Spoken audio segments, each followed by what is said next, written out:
Hi guys, welcome in your channel अंदाज आदित्य। आज की कविता पांडुपुत्र धनुर्विद्या के श्रेष्ठ अर्जुन के बारे में है। गाथा सुनाता हूँ उस वीर की, शत्रु जिसके बाणों से कराते थे। केवल कृष्ण की ना बात करो, स्वयं शिव से सराहते थे। करुणा से भरा हृदय था जिसका, ना तनिक भी मन में स्वार्थ था। तीनों लोक में प्रशंसा पाने वाला मेरे माधव का वो पार्थ था, मेरे माधव का वो पार्थ था। रावण इंद्र थे पराजित जिनसे, 3 करोड़ निवात कब्जों पर अकेला ही वो भारी था। अरे शिव को अपने धनुष से खींचने वाला वो मेरा गांडीवधारी था, वो मेरा गांडीवधारी था। योद्धा तो थे श्रेष्ठ बहुत, पर मैं क्यों अर्जुन अर्जुन गाता हूँ। महाभारत के उस महासमर से 14वें दिन का वृतांत सुनाता हूँ। अभिमन्यु की निर्मम हत्या से अर्जुन की भीषण हुंकार हुई। सूर्यास्त कल का नहीं देखेगा जयद्रथ, गांडीव की भयंकर टंकार हुई। अर्जुन की प्रतिज्ञा से धरती उस दिन कांप गई। रणभूमि में होने वाले तांडव को कुरुसेना थी भाप गई। रुद्र तांडव जैसा उस दिन युद्ध बड़ा ही क्रूर था। श्रेष्ठ योद्धा होने का उस दिन कईयों का वहम भी दूर था। कौरव योद्धा लगे विचारने, कैसा भयंकर क्षण होगा जब अर्जुन उतरेगा रणभूमि में। जीवन नहीं मरण होगा, जीवन नहीं मरण होगा। अब सुनो कैसा भीषण रक्तपात हुआ। अगले दिन जब शंखनाद हुआ, कुरुओं के भागते फूट पड़े। अर्जुन और सात्यकी उन पर टूट पड़े। घोर गर्जना करता अर्जुन, भयभीत सृष्टि का खंड खंड था। कुछ योद्धाओं में हाहाकार मची थी, वेग पार्थ का ऐसा प्रचंड था।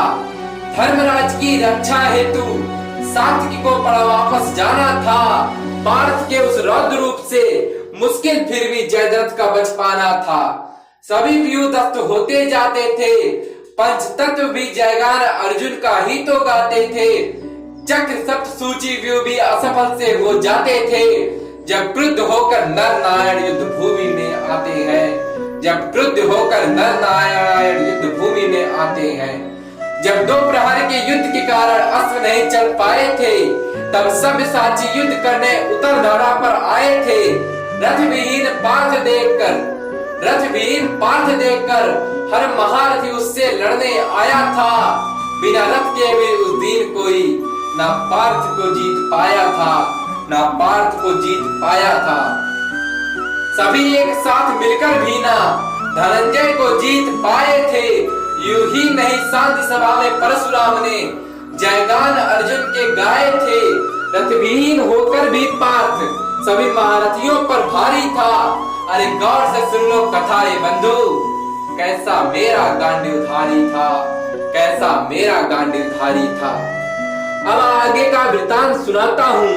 जब दुर्योधन पार्थ समक्ष आया था, गुरुद्रोण ने रक्षा हेतु ब्रह्म कवच पहनाया था।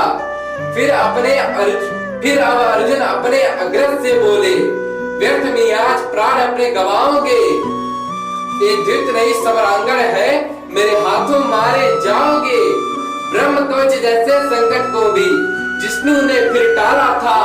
अपने तीव्र बाणों से उसने खुद के अग्रज को भी डाला था। फिर दुर्योधन सिंह अश्वत्थामा वृषसेन सगर भूरिश्रवा आए। पार्थ संग युद्ध करने हेतु कृपाचार्य और कर्ण को भी थे बोलाए। सभी मिलकर भी न जीत सके फागुन को। फिर दुशासन और सिंधुराज जुड़े, पर गांडीव का प्रचंड वेग देखकर हर योद्धा के थे होश उड़े, हर योद्धा के थे होश उड़े। सबने मिलकर कुछ हद तक किया कृष्ण अर्जुन को घायल था।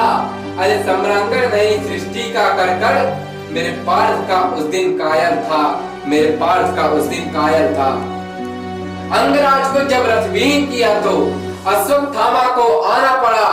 परास्त होकर जिष्णु से अंगराज को अश्वत्थामा संग रणभूमि से जाना पड़ा। सूर्य ढलने को आया था, पर पार्थ का शौर्य अभी भी जारी था। अरे 8 महारथी जिससे डरकर भागे, वो मेरा गांडीवधारी था, वो मेरा गांडीवधारी था।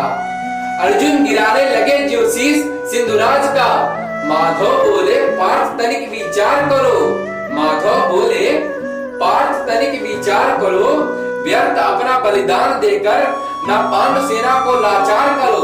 जो धरा पर गिरा शीश सिंधुराज का, अनर्थ प्रचंड हो जाएगा, वृद्ध छत्र के वरदान के कारण तुम्हारा मस्तक खंड खंड हो जाएगा।